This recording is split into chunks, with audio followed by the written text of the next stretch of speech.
మెదక్ జిల్లాలో విషాద సంఘటన చోటు చేసుకుంది. డిగ్రీ విద్యార్థి రైలు కింద తలపెట్టి ఆత్మహత్య చేసుకున్నాడు. రామాయంపేట మండలం అక్కన్నపేట రైల్వే స్టేషన్లో సిద్దిపేటలోని ప్రభుత్వ డిగ్రీ కళాశాలలో బీఎస్సీ చదువుతున్న నరేష్ రైలు కింద పడి ఆత్మహత్య చేసుకున్నాడు. మృతి జేబులో దొరికిన కళాశాల ఐడెంటిటీ కార్డు ఆధారంగా దర్యాప్తు జరుపుతున్నామని కామారెడ్డి రైల్వే ఎస్ఐ నాయక్ తెలిపారు.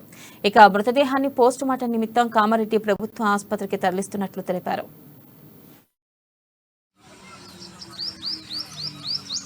చెప్పండి సార్ చెప్పండి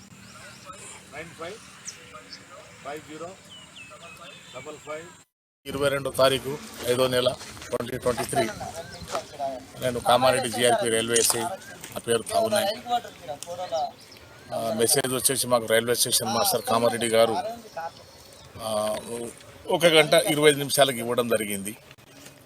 మేము సరే ఏదో ప్రైవేట్ ఆటో ట్రాలీ తీసుకొని వచ్చేసి నేను నాతో పాటు మా రైటరు అలాగే ఆర్పిఎఫ్ కానిస్టేబుల్ ఆఫీసర్ అలాగే డెడ్ బాడీ లిఫ్టింగ్ సాయం చేసేవాళ్ళు 2 పోరలు